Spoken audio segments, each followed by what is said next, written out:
Bonjour à tous, on ouvre sur une exposition pour Gilad Shalit. Ce sont des artistes israéliens et français qui se sont mobilisés. Une exposition organisée au musée de Yafo en l'honneur du soldat franco-israélien détenu depuis près de 4 ans dans la bande de Gaza, avec des messages d'espoir exprimés cette fois-ci à travers l'art. Reportage.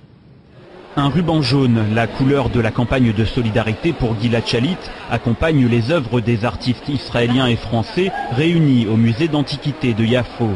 Peinture, photographie, sculpture, des œuvres touchantes en l'honneur du soldat israélien Gilad Shalit, capturé par le Hamas il y a 4 ans à la frontière avec Gaza et détenu depuis comme otage. Ce sont eux, Babylone Elbaz et David Azoulay, qui ont organisé l'événement. Babylone Elbaz a elle-même un fils dans l'armée. On comprend mieux d'où vient cette envie de s'engager et de soutenir la famille Shalit. Une manière de s'exprimer à travers l'art, puisque pour certains, les mots ne suffisent pas. Mon œuvre est dédiée à Gilad Shalit.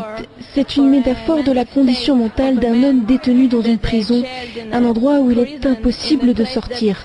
Un public venu de loin pour admirer ses travaux chargés d'émotions, mais aussi venu acheter ses œuvres dont la moitié des recettes sera directement versée au profit de la lutte pour la libération de Gilad Shalit.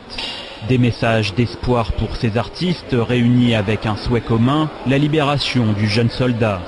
C'est une prière pour que Gilad Shalit trouve de la puissance, endurer ce qu'il endure et finalement trouve le repos, la tranquillité de son âme et de sa nature. Une façon de dire à Gilad Shalit qu'on ne l'oublie pas. On pense à toi, on a mal pour toi et on espère que tu vas nous revenir bientôt. D'autres projets se mettent en place en France et en Israël, de nouvelles expositions, une façon d'aider Gilad Shalit par le biais de l'art.